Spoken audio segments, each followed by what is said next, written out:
السيدات والسادة، الحضور الكريم، أرحب بحضراتكم في فعاليات الجلسة النقاشية السادسة والأخيرة لهذا اليوم، والتي تأتي تحت عنوان الاستثمار في البنى التحتية المستدامة من أجل التحول الأخضر العادل. الحضور الكريم، ختام جلساتنا النقاشية خلال فعاليات النسخة الثانية من منتدى مصر للتعاون الدولي والتمويل الإنمائي، نسلط فيها الضوء على أهمية الاستثمار في البنى التحتية المستدامة لتحقيق التحول الأخضر العادل، وضرورة تعظيم الاستفادة من التعاون الإنمائي الفعال لحشد الاستثمارات المستدامة في البنى التحتية. وندعو الآن متحدثين الكرام للصعود إلى المنصة. السيد سولومون كوينر، نائب رئيس بنك التنمية الإفريقي للقطاع الخاص والبنى التحتية ومجمعات التصنيع.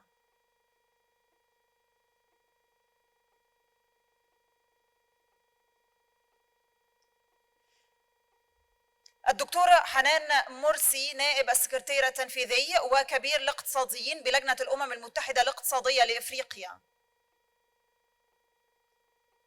السيدة أيومي يواسا، نائب مدير مركز التنمية التابع لمنظمة التعاون الاقتصادي والتنمية. السيد جان بول آدم، مدير قسم التكنولوجيا وتغير المناخ وإدارة الموارد الطبيعية للجنة الأمم المتحدة الاقتصادية لإفريقيا. السيدة أمل يامين، العضو المنتدب ورئيس قسم تغير المناخ للاستثمار الدولي البريطانية. وتدير هذه الجلسة السيدة بخولو كينويندو، مديرة أفريقيا لأبطال الأمم المتحدة رفيعي المستوى لتغير المناخ.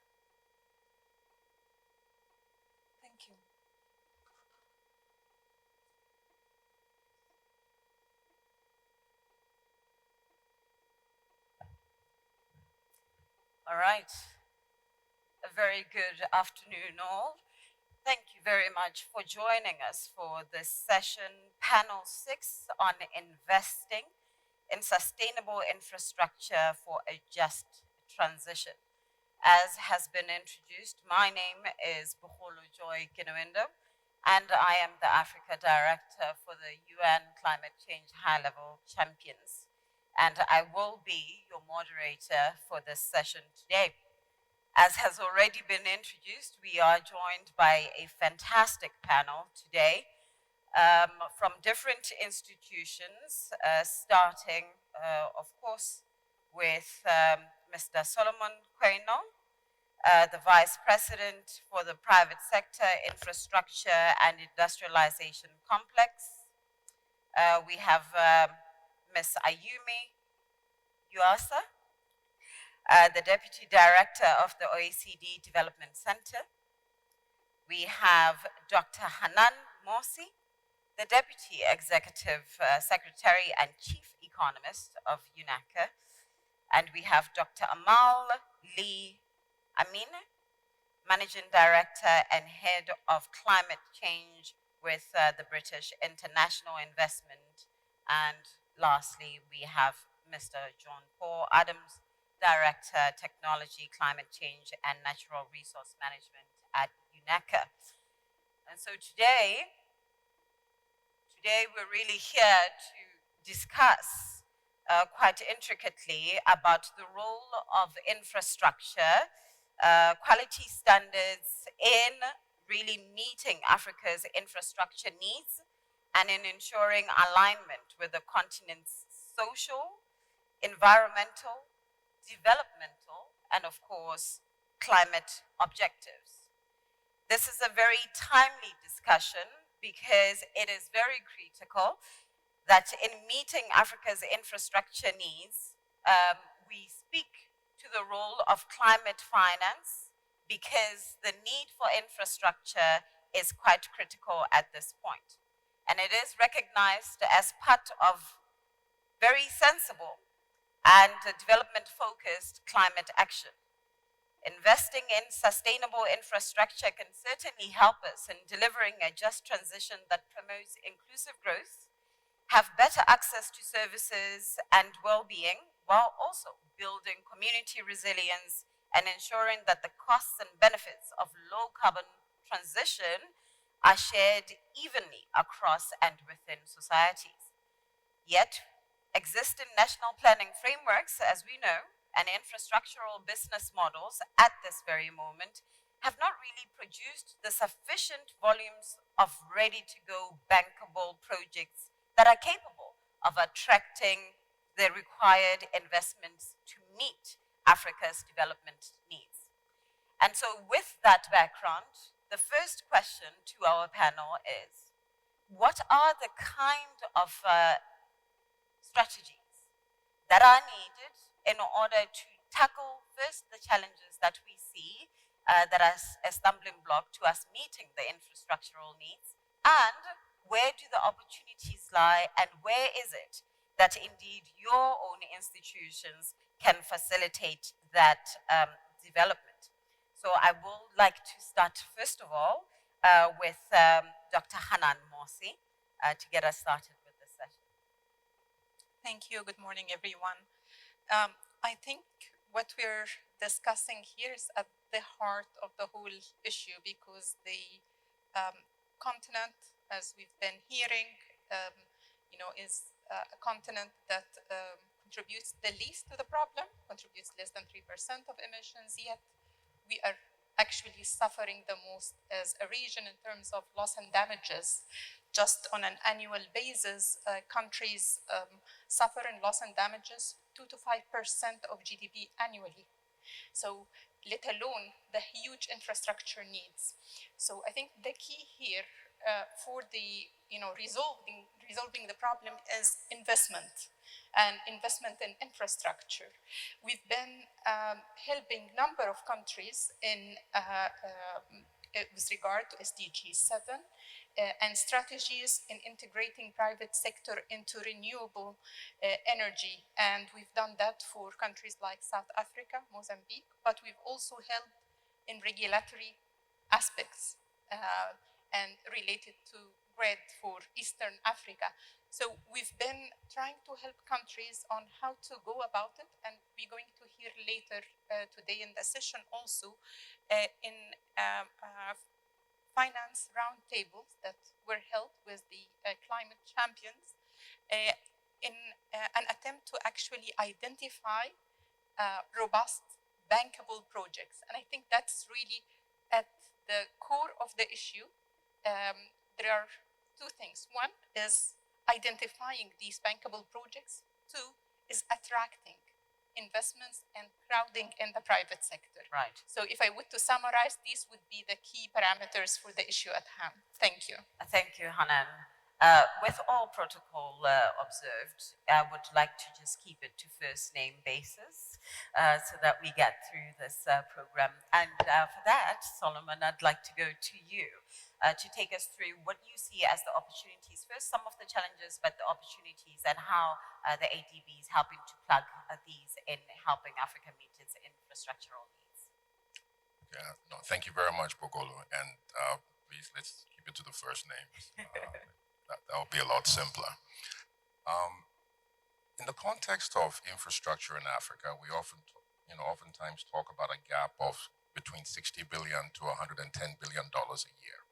And this is when we were talking about just infrastructure. Before we started to talk about quality infrastructure, and now climate resilient infrastructure on top of that. So the estimates are even larger. If there were bankable projects, we do believe that there's financing available, both within the context of Africa and also globally. So the biggest challenge is really the dearth of bankable projects. That's the biggest challenge. If we had really several projects, scale, speed in the market, then we will be able to test really whether there's a financing challenge. But I would say that the biggest problem is really the dearth of bankable projects. Now, this is why we at the African Development Bank, and Hanan used to be there, so she's an alum.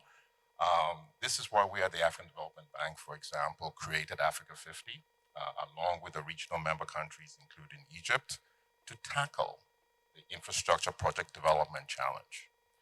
But now, given even the bigger, challenges in infrastructure where we now want to have climate resilient infrastructure because that's absolutely necessary. Otherwise, the life cycle of our infrastructure projects will be very short the moment we have extreme weather events. We now have to really develop, climate resilient quality infrastructure with speed and with scale.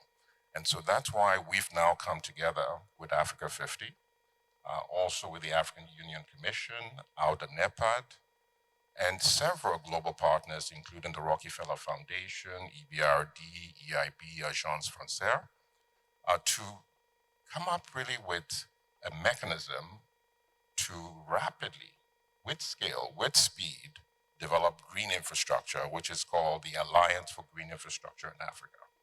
We're looking to raise about $500 million of project development funds that will catalyze about $10 billion worth of green infrastructure funding in Africa in 3 to 5 years. So that's the opportunity, that's the ambition, and I can expand on that later. Thank you very much, Solomon. And I'd like to go right next to your neighbor, Ms. Ayumi. What can you tell us about your work around sustainable infrastructure in the continent? Thank you. First of all, it is such a pleasure to join this high-level panel, and a special thanks to the Minister of International Cooperation for collaborating with us on this panel. I am particularly delighted to be having this session here in Egypt, a long-standing partner and a member of the OECD Development Center. Let me quickly touch upon who we are. OECD Development Center is part of the OECD, but we are a special part. The center was created upon a proposal by US President John F. Kennedy as a place for countries at all income levels to work together on common development issues on equal footing. That's why the center has members from Africa, including Egypt, and Asia, Europe, Latin America, and the Caribbean. About half of them are OECD and half of them are non-OECD development in emerging economies. And in fact, this year, 2022, marks the 60th year anniversary of our establishment. We work on a range of topics, including gender, poverty reduction, international trade, macroeconomics, and natural resources. Okay, back to the question. Indeed, investing in infrastructure for a just transition is a priority for all countries. But as we all know, countries in Africa face major infrastructure gaps, and they need to receive the necessary investment now to build infrastructure for tomorrow. And for this to happen, international partners like us have roles to play. And let me highlight what we do on this. One is to support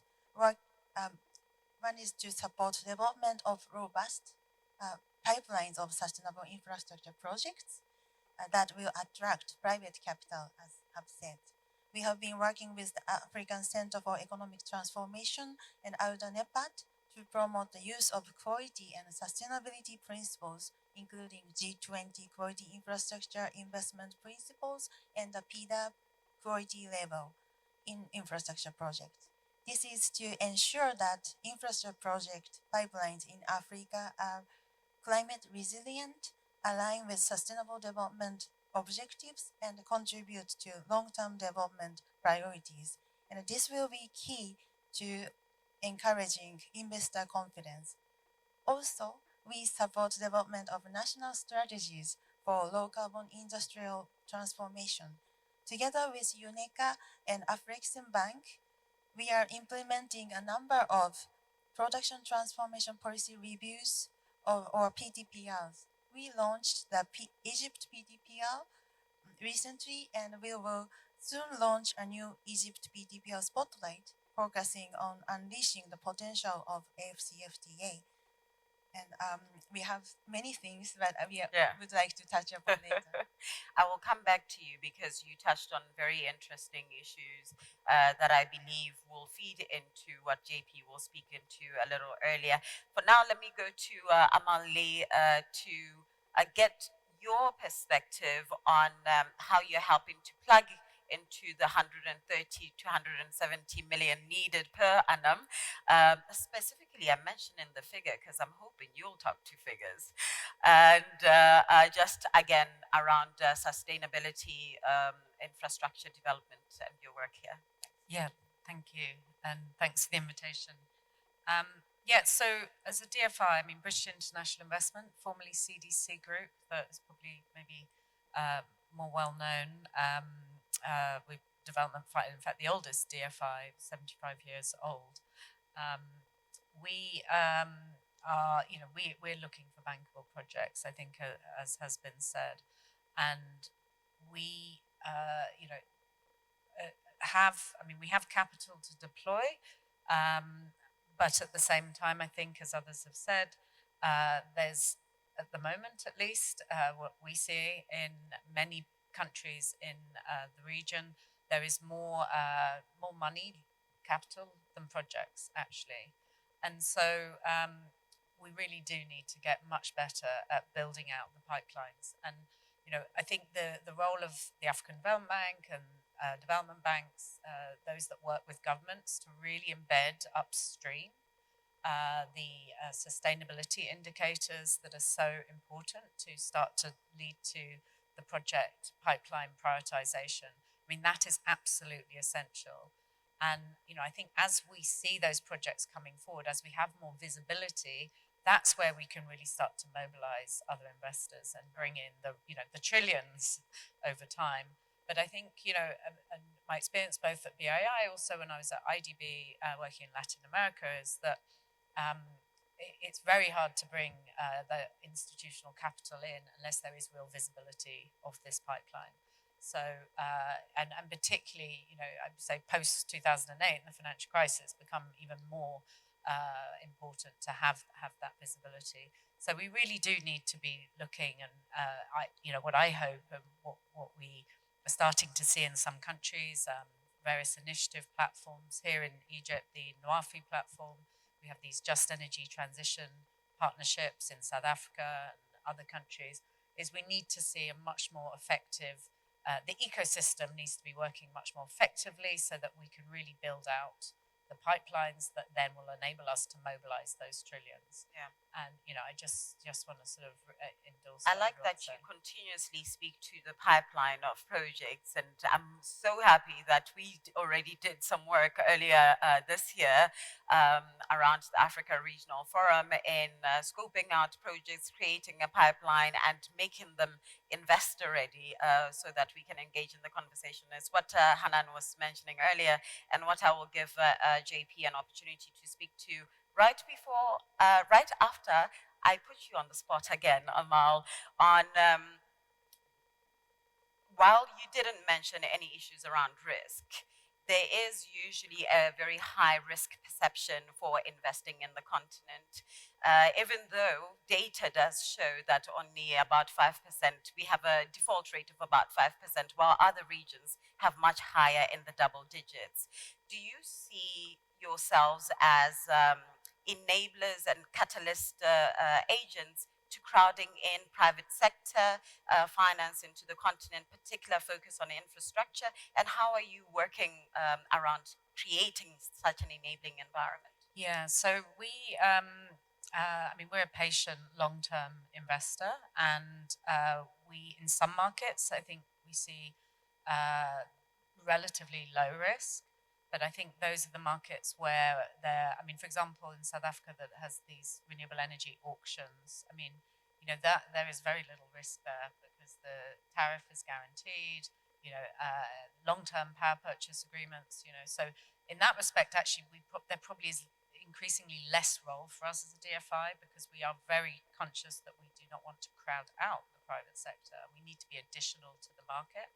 But in countries where there isn't that kind of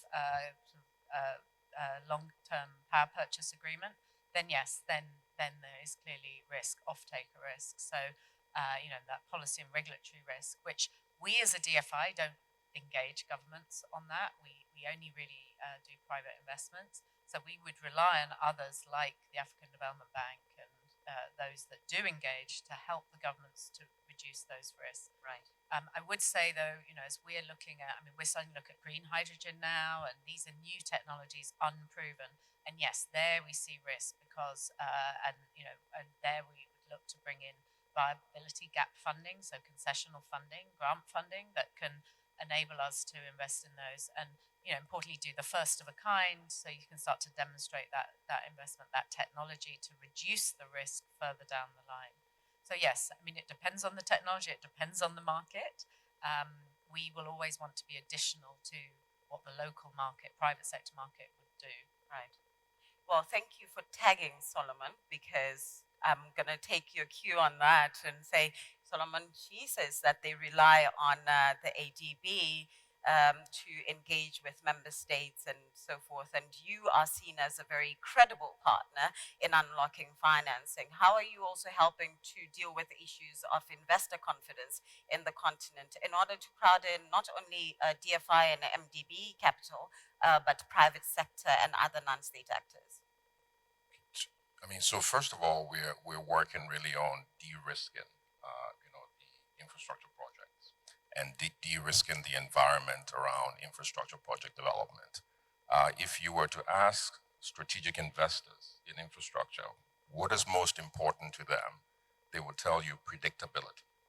Okay, predictability of the tariffs, predictability of essentially dispute resolution, because when you have a long-term 25-year concession agreement, you may not always agree.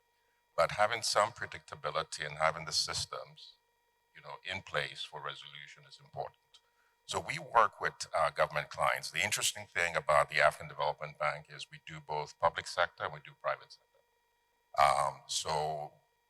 We do understand what it takes to attract private sector. Not really what private sector wants only, but what private sector needs.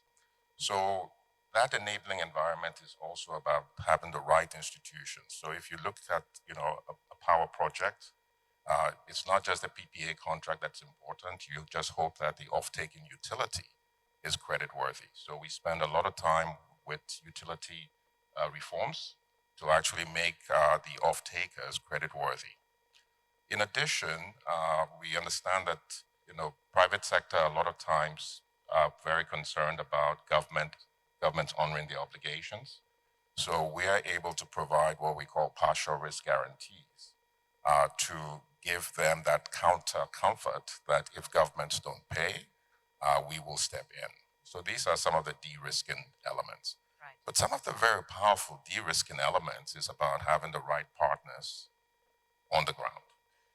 And across Africa, we're beginning to see the advent of what we call sovereign wealth funds with domestic obligations, just like the Nigerian Sovereign Investment Authority in Nigeria, but also in Egypt, the Egypt Sovereign Fund. I would be more comfortable going into an infrastructure project in Egypt knowing that the Egypt Sovereign Fund is also a partner in that project, because they understand government, they understand private sector, they will be at the table should there be issues going forward. So these are some of the things that we're doing really on the enabling side. But also even directly on the private sector side, we look to actually not just put our balance sheet to the benefit of the private sector project, but we look to use partial credit guarantees to bring in financial investors that would otherwise not come to the table. So de-risking comes in different forms. Right. It comes in terms of partnership, it comes in terms of instruments, it comes in terms of creating the right environment. Great. Thank you very much. I want to immediately tag Hanan on that de-risking and enabling environment. Again, around the work that we did with the Africa Regional Forum, we discussed the challenges for investors. We discussed what kind of an enabling environment is needed. And you have been doing a lot of work around research in climate finance, climate debt swaps, and so forth. What do you see as the opportunity for African countries to leapfrog in terms of regulation and an enabling environment for a green transition? So let me get back to what you had said earlier regarding the risk perception, because we have done work on that. Yes. Even with the same fundamentals, African countries tend to pay 100 to 260 basis points higher than other regions and other countries. So a core part of that, and to try to actually address this kind of risk premium, we've been calling for this liquidity and sustainability facility to create a market, a secondary market for bonds that can actually deepen the liquidity and hence in the long term actually reduce cost. So that has been part of what we see the solution to tackle actually this, unjustified risk premium for the region.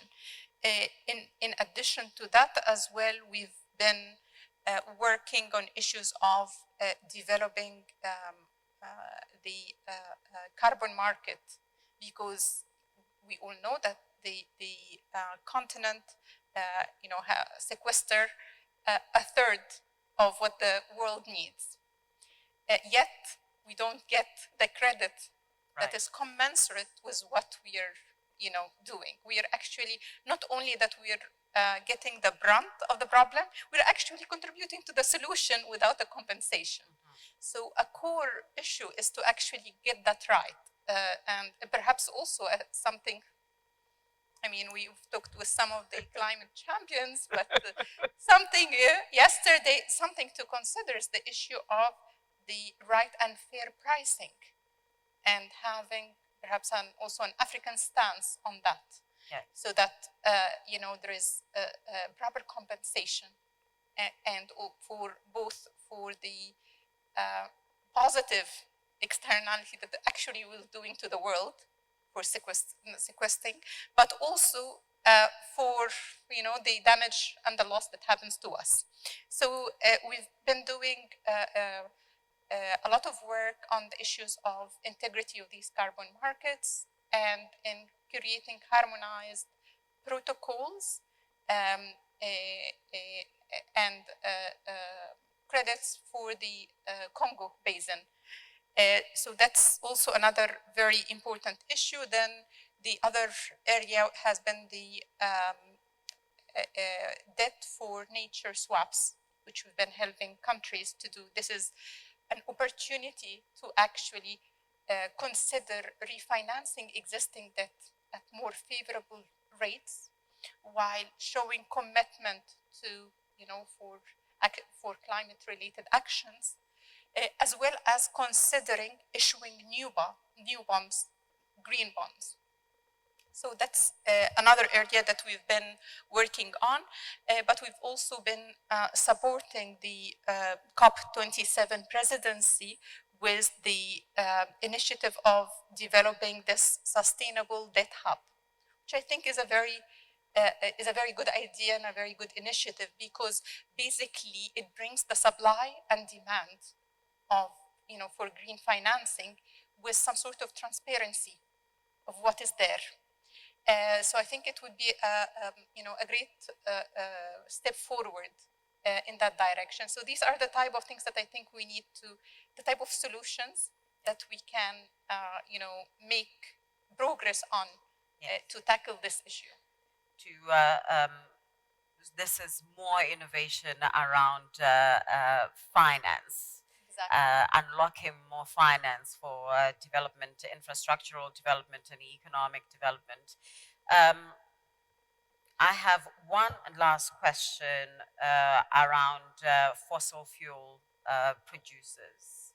And my question there is, how can countries that are fossil fuel producers prepare an enabling environment around decarbonization in order for them to attract more investment? And I'm very curious to hear about what the OECD is doing with particular relation to this race to zero and the transition. Thank you for the question. And yes, as we have discussed over the last few days, African countries have made negligible contribution to emissions, yet face the worst impact of climate change. Many face persistent development challenges, including energy poverty. At the same time, they are least equipped to tackle the energy transition, particularly those which are dependent on fossil fuels.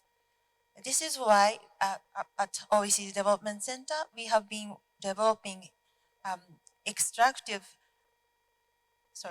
equitable, it's a long name, equitable framework and finance for extractive-based countries in transition, or for short, EFFECT. That's why, this is why we have been working to develop this EFFECT framework over the last 2 years. The EFFECT aims to guide policymakers to define low carbon transition pathways that are realistic and achievable.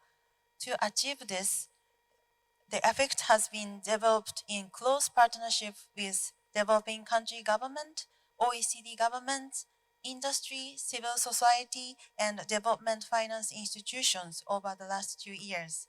A steering committee led by Nigeria and the European Commission is comprised of more than 80 members, and they have met on a monthly basis during this period to discuss and agree on direction, key recommendations, and the content of the EFFECT framework. EFFECT provides guidance on how governments can build long-term infrastructure development plans which align with national circumstances and development priorities. It also looks at how to take advantage of opportunities created by the transition. For example, opportunities to develop a hydrogen industry. At the same time, it emphasized the need to address short-term pressures, particularly energy access, affordability, and security. The main value that EFFECT hope to bring is helping extractive-based economies navigate these complex trade-offs and decarbonize in parallel to achieving development priorities. So we plan to launch this EFFECT framework at COP27 in this country and on around 11th November around Decarbonization Day. And if you'd like to know more about the EFFECT framework, we would be happy to engage. And thank you. Back to you, Modi. Thank you so much. It's good to hear that you will have something around Decarbonization Day. JP, we have heard that there are no pipelines of projects in the continent. This is a big challenge. And I keep saying earlier this year, it feels like it was in January, but it was just the beginning of August. Beginning of August, we co-hosted the Africa Regional Forum on climate finance. We partnered with UNECA, the champions, and the COP27 presidency around the theme of towards COP27, catalyzing climate finance and investment flows to ramp up climate action and advance the SDGs. Now, in that forum, we asked member states and other asset owners to submit projects for climate action. And I believe that we received over 130 or so projects, and we whittled them down to about 19, and then now we're growing that figure to 33. JP, would you please talk to us through that pipeline of projects, how we got to determine the projects, and if there's anything interesting and investable? Thank you so much, Boholo. I'm sorry to be the one to come with a PowerPoint, but I promise it will be brief. And it is to illustrate what we believe is that what implementation looks like in the context of Africa. We can go to the next slide, please. So we need to unlock what are Africa's superpowers. Africa is a solar superpower, potentially, 40% of global solar potential, a nature superpower, up to 30% of carbon emissions removal need in the context of implementation of the Paris Agreement can be achieved from Africa, natural assets, natural capital. The continent is already a hub for agri-tech, the number one in the developing world. The world's biggest green hydrogen plant is under development, and Egypt is leading that. There are also very positive examples in renewable energy, such as the Lekela wind farm in Egypt and the rangelands carbon in northern Kenya as examples. But to be able to deliver on these superpowers and unlock them, we have to look at the specific projects that are being put forward and how we demonstrate that this pipeline is viable. As Boholo mentioned, at the beginning of August, we looked at 6 areas of focus: energy and transport, agriculture and land, digital transformations, carbon credit markets, the blue economy, and water and cities. So if we can go to the next one, and then here we have just an overview of the 19 projects, and you will see there was a focus on high-value projects and projects which, with the right support, could become quickly investable. But that is not to underestimate the challenge. We've heard about the need for de-risking, we've heard about the opportunities that this can bring, but we have to be realistic also on how we achieve this. And that means delving into these projects in some detail. Next slide, please. We will just touch upon 3 of the high potential infrastructure examples, which are the Mambilla hydroelectric power plant, the Lesotho Botswana water transfer system, and crop adaptation in the Nile Valley and Delta. Go to the next slide. The first one, 3 gigawatts of the Mambilla hydroelectric power. This is being developed in the Dongo River in Nigeria for a capacity of 3 gigawatts. The facility will produce 5,457 gigawatts of renewable energy per year and will help meet Nigeria's target for 90% electricity access rate and 30% renewable energy use by 2030. Critically, it removes some of the most polluting areas of current generation. The project cost is 5.8 billion and is already being pre-financed in part by a loan from the Exim Bank of China. Next slide, please. The next project is the Lesoto Botswana water transfer project, and this is the development of a dam and water storage reservoir in the Lesotho lowlands. And this aims to address the short and medium and long-term problem of water security in a highly vulnerable region. And this is set to be exacerbated by climate change. Notably, the impact is already being felt in a number of countries in Southern Africa. The total project cost is $2.7 billion, and the investment required is 500 million. And this is a key project under the NIPAD initiative. And there is already some investment secured of $1.5 billion and grant financing of 0.4 billion. You can go to the next project, thank you. The next project is the crop adaptation in the Nile Valley and Delta, and this is aimed at encouraging farmers to adapt new genotypes and technologies to build resilience, recognizing the changing impact of climate, particularly on the Delta. The project will target 1.5 million hectares of land, with 30 million people in rural areas expected to benefit. It is in line with the NUEFI projects that we've heard about, and it will increase the annual production of wheat, barley, maize, and sorghum to 12.2 million tons, 0.45 million tons, 10.6 million tons, and 1.5 million tons, respectively. And this is particularly important in the context of the current food and energy crisis that is being experienced globally. The final slide.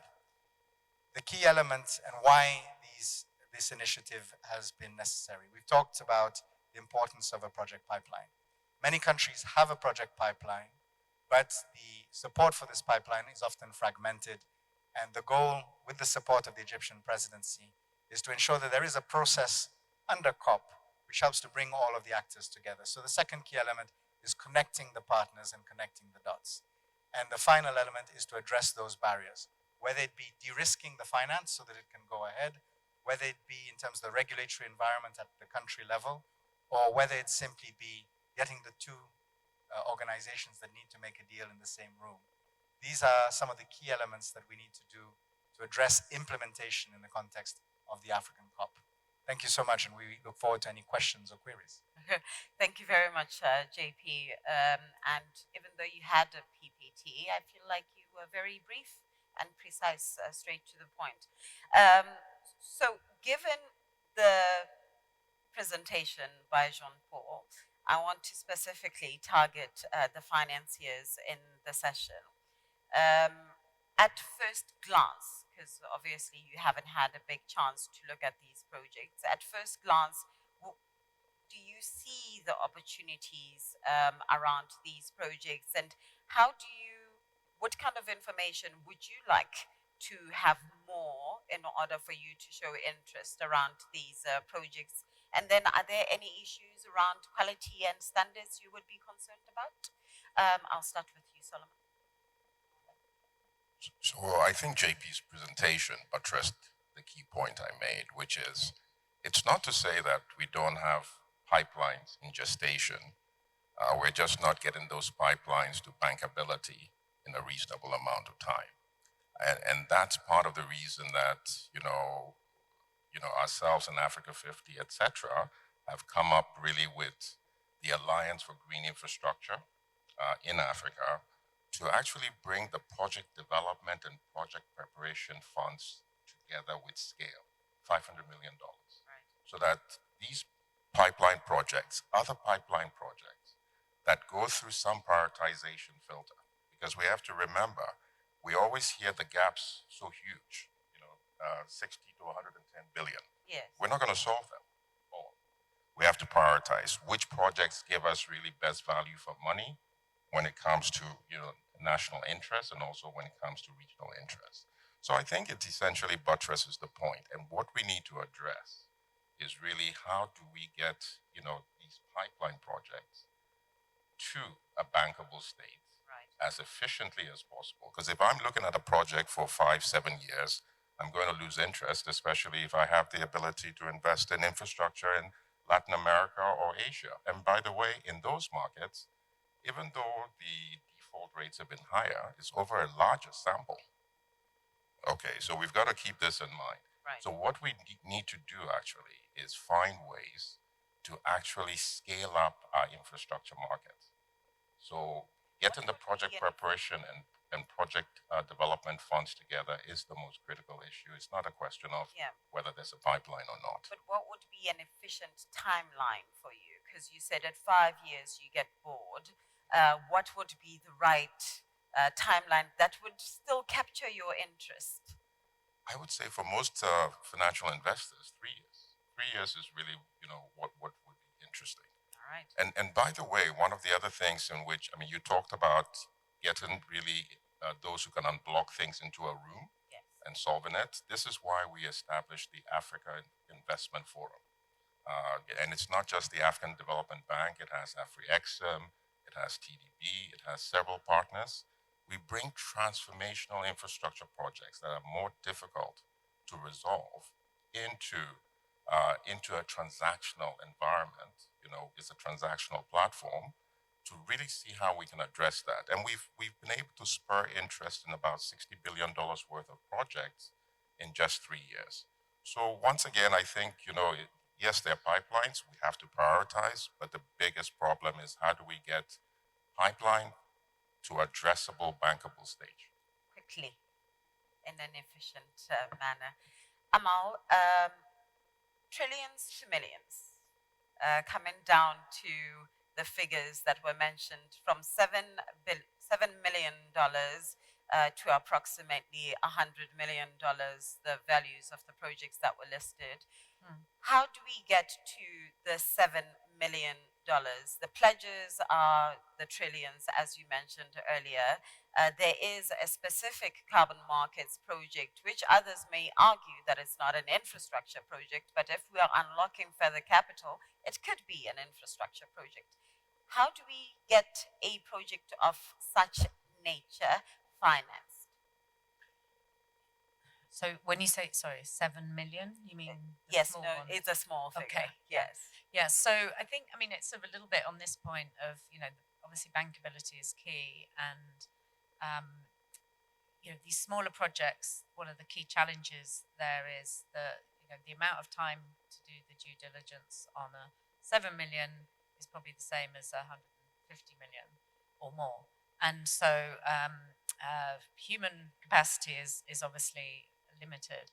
But what we have done at CDC and now BII, we create platforms and invest in platforms. So for example, Globalec, which is the biggest independent power producer in Africa, we're 70% shareholder along with Norfund who are 30%. We put our equity into Globalec and then they work with local project developers And they're not just bringing capital, they're bringing expertise, but they can get to a much smaller scale than we would necessarily because we're kind of intermediating through that platform. We're also looking at now a water platform for Africa, something, maybe we'll announce at COP, for exactly this reason. So we can do these smaller projects. We have people on the ground. We're not like, and these are primarily providing equity, and then we can also come in on the project finance side as well. So intermediation is critical, creating platform where they don't already exist, create new platforms. Similar in India, created a renewable energy platform, utility scale renewable energy platform, IANA. That has now mobilized and brought in other investors, actually very successfully. Where those platforms exist, but they need more equity investment, then we would partner with them. Having the right partners is essential. And that's a key way of, one, getting to those smaller scale projects, but also helping to bring the necessary expertise to take a sort of a project concept into a bankable project, a bankable investment. And that is critical. Thank you, Amal.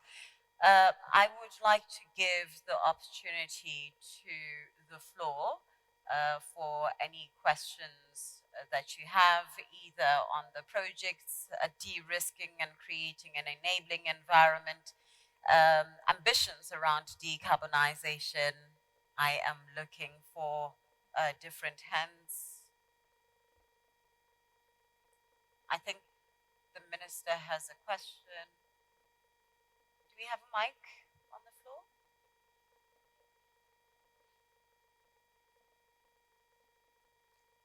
Can we please have a mic? A bit of informality. Okay. Thank you, JP. Honorable Nzovu? Yes, please. Yes. You have the floor. My name is Collins Nzovu. I'm Minister of Environment from Zambia. Listening to the bankers, and I think since I came, I've been hearing a lot of issues on the perception of risk in Africa being too high. And obviously, this means the cost of capital, I think is being established, is very, very high. Listening to the panelists as well, they're really looking for best value for money. And the arguments that the default rates in Africa are high because the number of projects is low. Listening to you, I'm not hearing how Africa can benefit more. How those bankable projects, because again, there's an argument that bankability, because technical capacity is low, bankability is very low for projects we want to do. And again, you poured accolades on the huge natural resources we have, renewable, biogas, and everything. How do you yourselves here, sitting there with huge bags of money, ensure that Africa starts benefiting, that the food, water, energy nexus we've been talking about, which hits at the core of the issues in Africa, where the continent has contributed very little in the crisis we have, and yet suffers most of these effects. How do we help the continent?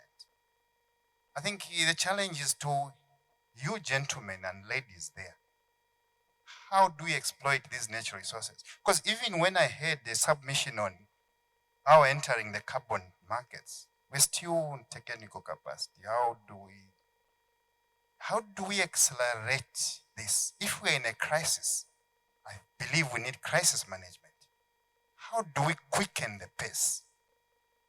Yeah, Thank you, Minister. Minister. The question is around the efficiency of unlocking finance into climate action projects, because we are in a crisis. We are not assuming we are in one.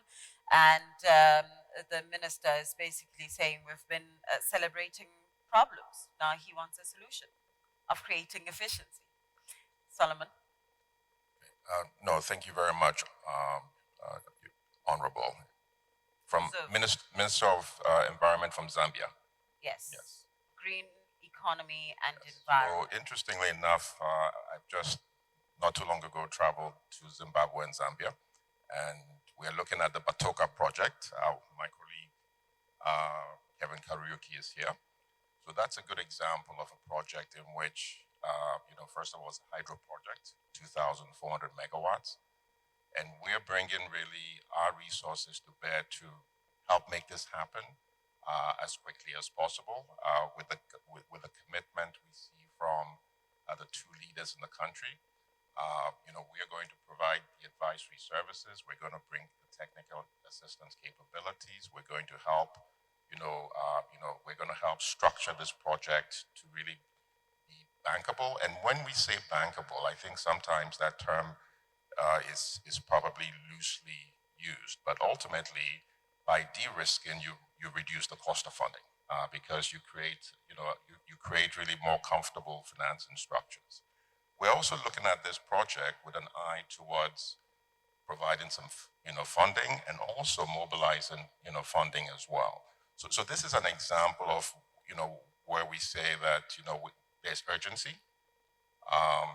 With the right government commitment, we can, bring together the right parties, create the right environment, and expedite things.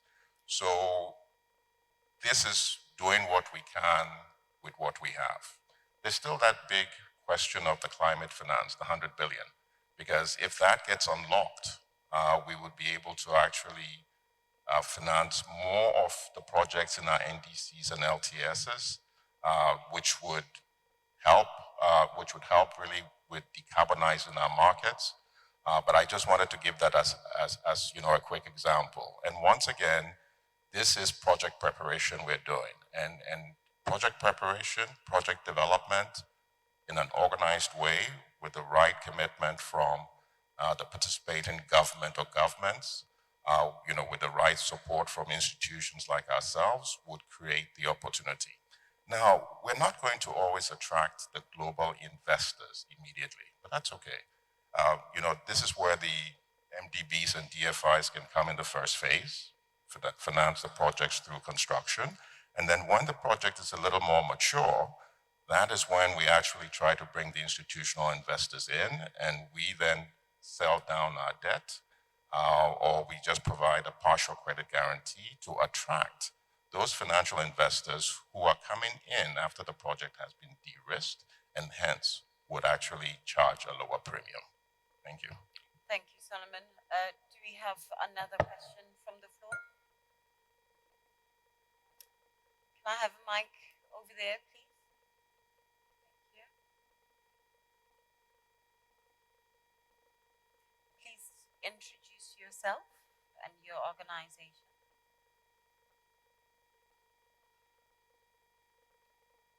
Hello, my name is Nada Muhammad. I am the Vice Curator for Alexandria Hub Global Shapers Community, as well as an Egyptian country mentor in the Climate Reality Leadership Corps, African branch. So my question is, I have two questions. So I wanted Yomi, if not wrong, to expand more on OECD's attempt to help sustainable infrastructure when it comes to the African Continental Free Trade Agreement. And the next question, I wanted to ask about whether the full realization and execution of African Continental Free Trade Agreement is going to serve as a de-risking factor, as mentioned by Solomon, with regards to climate finance. Yeah, that's it. Thank you. There's another question. Do you want to just pass the mic right behind you? Thank you. That question, I'm going to reserve it for Hanan. Okay, thank you very much, Kevin Orama from the African Development Bank. My question is really following on from what the Honorable Minister from Zambia said. And the question for me is, we speak about risks and how it increases the cost of capital in Africa. But the nature of climate change is also that the physical risks of climate change is exacerbating the fiscal risks or project risks. in Africa. And we know that the owners of capital are the causes of the climate change impacts, the physical risks that is being increased in Africa. So how do we square this up? Thank you. I would like to actually put someone on the spot. If you could just pass the mic to two rows in front of you.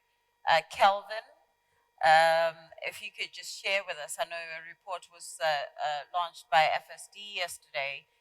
What does, he's right there, what does the climate finance infrastructure look like? We are now discussing financing infrastructure in the continent. Is it equity? Is it blended finance? What seems to be working here, and what does the distribution look like? So the distribution is of equity is very low. Equity is around 2%, and the bulk of the financing is debt. So around 80% of it is debt financing, and then 15% is from grants. And so that's the kind of makeup at the moment. And so the risk sharing that you would get from equity investment from global investors is not there, and typically debt from DFIs and from MDBs. Okay, thanks, Kelvin. Hanan, to you. Do you see the AFCFTA as a de-risking factor for financing investment in the continent? I think, yes, it can be. It's all about how we go about it in terms of using that framework to harmonize the investment and regulatory framework that can then really enable the Africa to attract stronger pipeline of investments. So I think it's just, it goes beyond just trade in goods and services to,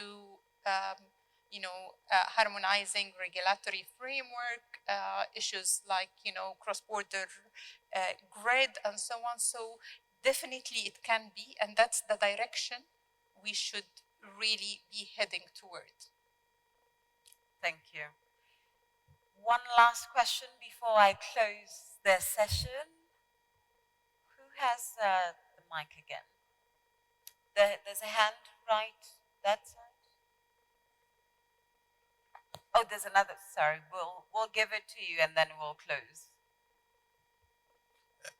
Thank you very much. I'm Shalanati Fonzo from the World Program in Johannesburg.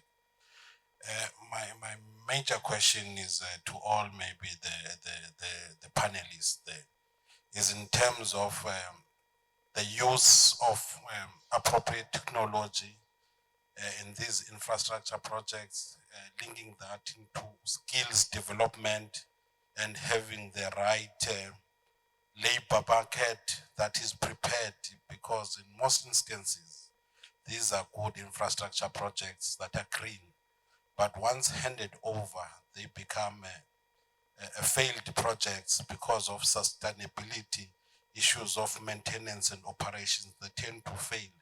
So how do we link that also the investing and financing the operations and maintenance of these, and ensuring that we have a skilled and capable people to operate, so that the lifespan of these projects or this infrastructure is extended, it does not become a failure. Thank you.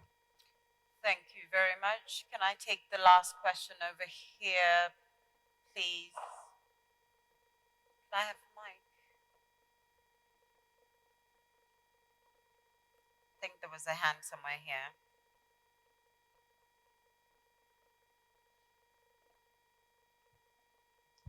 Yeah, my name is Julius Moya. I'm the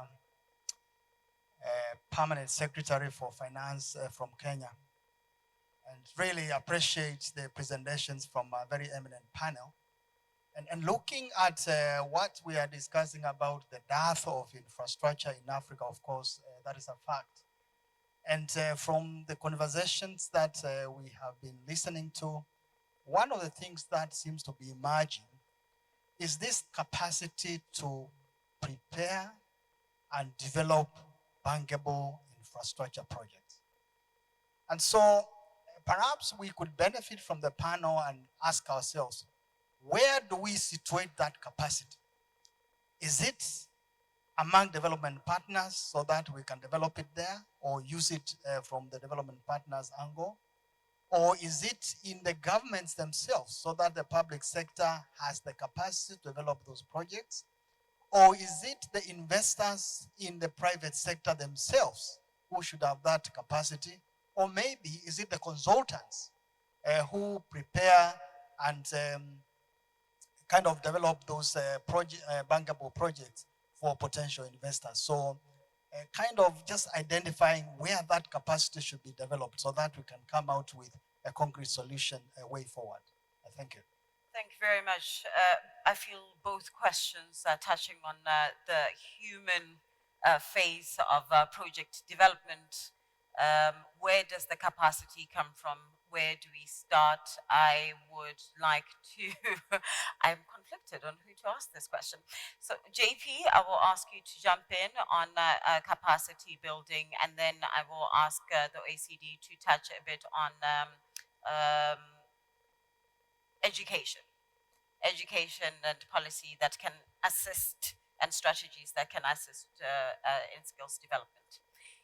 JP.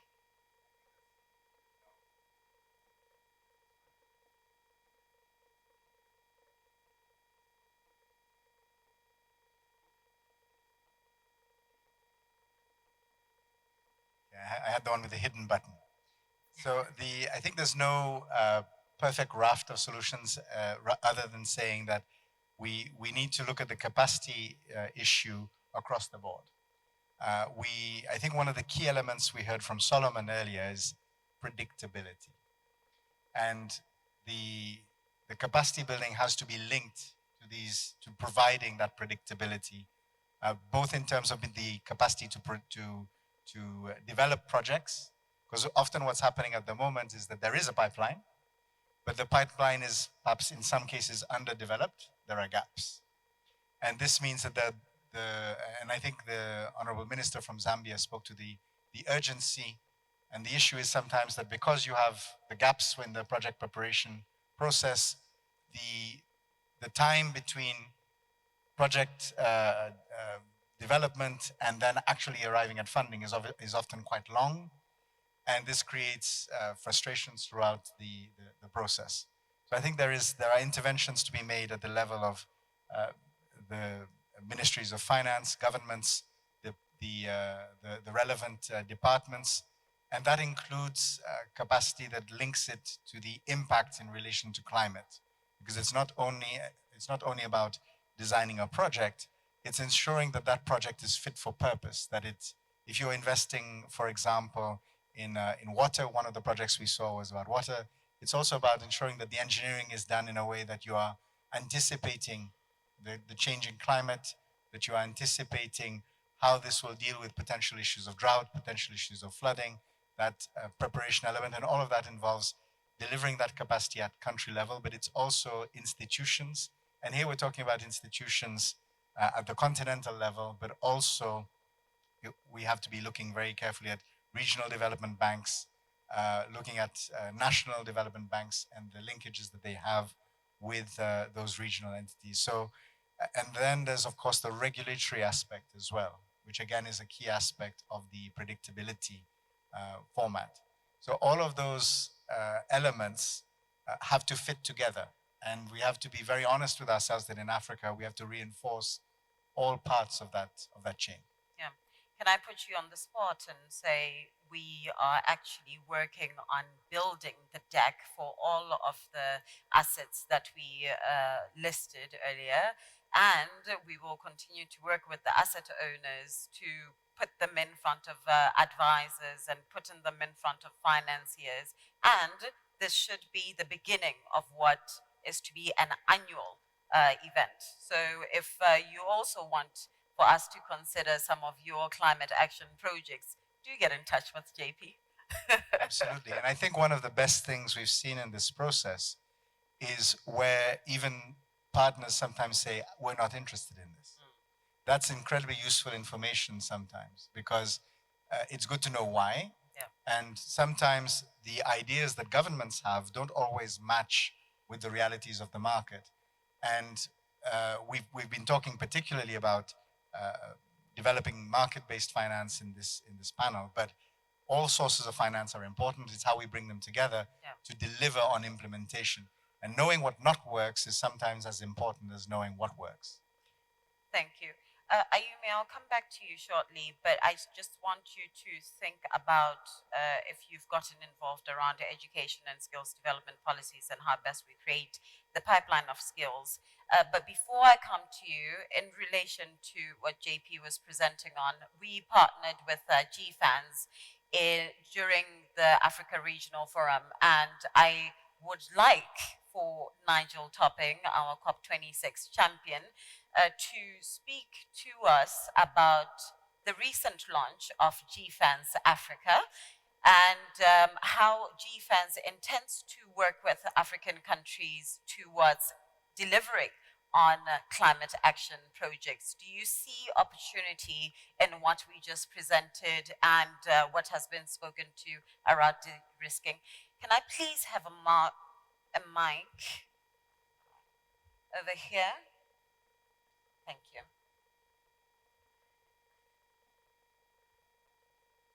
Thank you, Baholo. So a few thoughts. When Mark Carney and I founded GFANS, the idea was initially just to mobilize a massive wave of capital to commit to financing the transition. So that happened faster than we thought. The focus really now is on turning the stock into a flow, particularly in emerging markets. And the reason we're creating the regional networks is that it was a commitment that the high-level champions made to the parties in COP26, which was very enthusiastically welcomed. Because a global structure will always bias global north, majority of emissions, majority of GDP. So the networks have been launched now in Asia, Latin America, Africa. A couple of things really key. First of all, to get more African private finance sector entities to join that coalition. But secondly, to bridge the particular African context, some of the massive providers of capital, international providers of capital, who don't have deep roots and expertise here. And just to go to take JP's point one step further, JP, as you know, I've discussed, it's not just that what we can't invest in or what's not interesting and why, it's the then rolling the sleeves up and saying, but if you change the following. So I think we always tend to think of the private sector as a source of finance only, but it's also a source of expertise to problem solve. And it seems to me that's what we need to do to change. And I'm really keen that we remember that a pipeline is a dynamic metaphor. And sometimes we talk about pipeline as though it's a notice board where we post projects. And somehow magically someone wanders along and gets excited about investing in it. And Solomon, your point is that it's not a pipeline if things aren't moving along. Yeah. Right. It's a stagnant pond. Mm-hmm. And they need to be moved along by resources and expertise and different varieties of expertise. And just two final points. Within the work of GFANS, we've identified some really important catalytic initiatives. I think two are very relevant to this conversation about infrastructure. One is the FAST Infra initiative, which is about trying to label sustainable infrastructure, and that's going to be spun out as an independent organization soon. And labeling is really important because it provides confidence to new investors that certain quality standards are going to be met. And it would, for example, allow asset owners to include it in a mandate for infrastructure funds that a certain percentage meet this label, and that will then enable originators of projects to work towards that label, knowing it will then provide them access to new pools of capital. And then linked to that is the Coalition for Climate Resilient Infrastructure, which is working to tackle the problem that the more sustainable infrastructure will cost more. And if you don't have really good modeling of the future fiscal returns and the future risk, then it will never get invested in. Because if you assume the same fiscal return to a more extensive project, then it's a bad deal. Right. If you can model a faster and better fiscal return from a more expensive project, you can actually get lower costs of finance to lock that in. So CCI have done some interesting work, and I think it'd be really worth trying to connect them with some of the work that some of the panelists are doing on the pipeline, on Africa 50, etc. Yeah. Before you sit down, Nigel, GFANS recently during the ICF, engaged with the Egyptian government around the Noafi projects. Do you see that as a template for how GFANS would continue to work across our country platforms seen favorably by larger investment players? Yeah, I think there's a couple of things very interesting about that. First of all, it seems to me it's very powerful that Nawafi is so clearly country-led. It's not that someone in the G7 has decided to help and then there's a response. It's like the prime mover is a country. That seems to me quite important. But also GFANS is very keen to engage with those kind of country platforms and to break down some of the dynamics which sometimes keep that private expertise and finance out of the conversation for too long, which actually means that they will never come in because some of the structures might have been locked in. And I think some of the gatekeeper functions of some of the MDBs, some of the pseudo MDBs, need to be broken down to quicker get into problem-solving conversations with those private institutions. The GFAN's very keen to help that. Thank you very much, Nigel. And coming back to our panel for last words. Yes, Ayumi, and then everybody last words. Okay, thank you very much. And let me touch upon on education or peer learning. Yes. And something related to what was raised from the audience. Given the scale of infrastructure demand in Africa, it is really important that new infrastructure investments are aligned with, as we all said, sustainable infrastructure quality standards. These include the G20 QII principle and PDAC quality level. And such guiding principle for project planning and selection can help ensure infrastructure delivers expected long-term benefits. And support from international partners, including MDBs, is vital to strengthen project preparation capacity, aligning project with quality and sustainable principles. At the same time, we need to ensure access to transparent, comparable, and consistent data and information on infrastructure investments, particularly in developing countries. So this will be key to aligning project with quality and sustainability principles, as well as encouraging investor confidence. So I have already mentioned our work with ACED and ALDA-NEPAD to promote the use of PDA quality level. And this project aims to explore ways to accelerate infrastructure development on the continent in response to growing population and rapid urbanization, while ensuring quality and sustainability at the same time. A key part of this work also involved supporting the establishment of a community of practice or running platform to bring together lessons learned from different capacity building institutions and initiatives focusing on strengthening sustainable climate resilient infrastructure in Africa. Thank you. Thank you. Thank you very much. As I mentioned, now it's just last words. Okay. We want from pledges to implementation, from complaints to solutions, from inefficiencies to efficiencies, trillions to millions. No, thank you very much, Bokolo. Very quickly, with my last words, to the gentleman from South Africa, absolute on point. If we don't have succession planning and we're not able to maintain these infrastructure, the life cycle of infrastructure will be far shorter. We're here to talk about, climate resilience.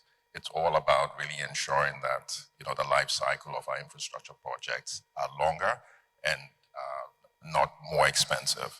For the gentleman, the PEMSEC from Kenya, first of all, let me just say all three or all four need to develop, especially the government capacity. And let me commend Kenya for the new PPP unit that you put together, because that has been instrumental in us doing the Nairobi-Nakuru-Mau Road PPP project, which is very innovative and also has been designed with climate resilience in mind.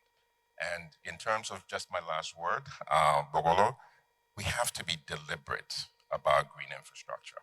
If we're not deliberate and we're incremental, we'll be having the same conversation in another year, another 2 years, another 3 years. And this is why we are working with partners to establish the Alliance for Green Infrastructure in Africa to deliberately raise $500 million of project development and project preparation funds. And this is going to support different classes of project developers so that we can deliberately, with speed, with scale, design and bring to bankability green infrastructure projects. And we will be very happy to work with you on the projects you're looking at. And we also offer you the African Investment Forum to come and present your projects to actually get investors, governments, and other parties together. Thank you. Fantastic. Thank you, Solomon. That's what we stand for, radical collaboration, UNECA, UN, the champions, and ADB. Hanan? Thank you. Definitely, I think it's time for action, given the urgency, the interest, and what it implies for Africa. So we need to really move into, kind of building the capacity for bankable projects, gauging the interest, and creating the enabling environment, both regulatory, but also from having these de-risking tools and instruments. And ECA, as we've done in this event, we've been the co-convener for the event, which I think is a very useful platform for African ministers of finance to come ahead in preparation for COP27 to some sort of common asks of what need to be done to unleash the finance. So we will be there to support throughout in various initiatives as well as in capacity building. But this is the issue for now. And I think we need to all be action-oriented on what needs to be done next. Thank you, Hanan. Amal? Yeah, I fully agree with that last point. In fact, last 2 points on that. And I do think that, as we see, initiatives like GFANS and, commitments to be net zero by 2050, we're seeing, a huge potential reallocation of assets across portfolios. And, I think getting back to this point about where are the bankable projects at scale, how to ensure that they're, as portfolios are allocated, that some of that is going into those assets in emerging markets and developing economies. And I do think this really gets back to the point that we really urgently need the policy and regulatory context to catch up with where the financial sector is moving. Otherwise, the risk is the capital will go elsewhere. And I think, this is one of the key defining issues at this point, is how do we really work to build government capacity in this area, as well as domestic private sector within countries. And as going back to the permanent secretary's point, and that is clearly the role of the MDBs and bilateral development agencies to do that, not necessarily to build their own capacity or consultants' capacity, but to ensure that there is lasting capacity in country.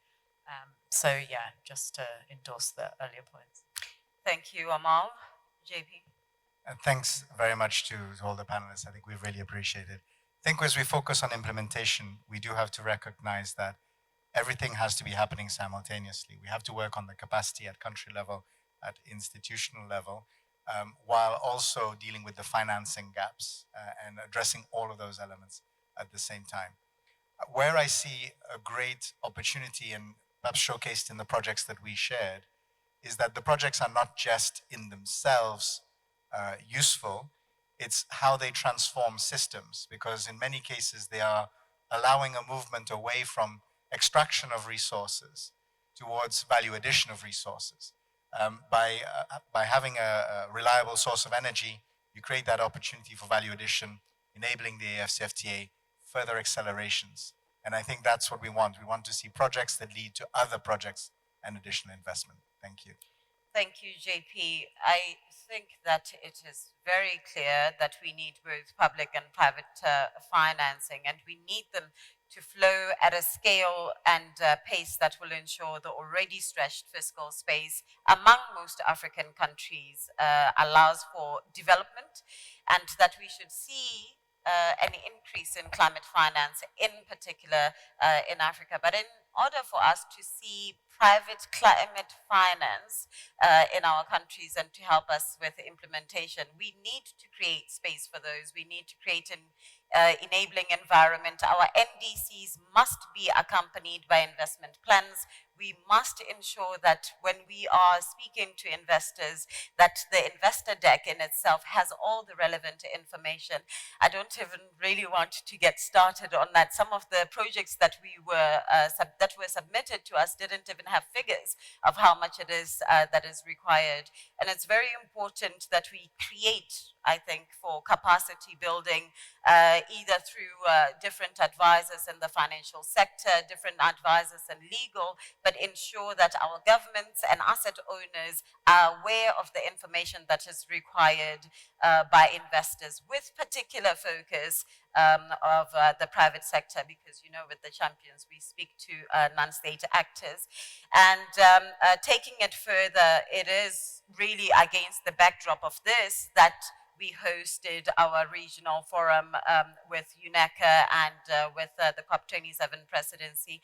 And we're hoping that we will continue to highlight that climate action goes beyond just energy. It speaks to water, it speaks to carbon markets, it speaks to nature, agriculture. And so as we think about what counts and constitutes as infrastructure, we should think about that as well. But most importantly, start and work towards positioning African countries and economies well and aptly for this development of the new green financial infrastructure. It would be a shame to see it further perpetuating any disparities that we have and inequalities in the current financial market. And in order for us to position ourselves well, and in order for us not to miss the boat, it is to prepare and to act in the most efficient manner possible to keep investors still attracted. 3 years, he said. Thank you all for joining us. I once again want to thank the Egyptian government for hosting us. I want to thank the OECD for co-hosting this event. And I know that UNECA has been instrumental in this, and everybody else who has been instrumental in hosting us for this panel 6. And of course, all of you for joining us this afternoon. Have a good weekend. Thank you.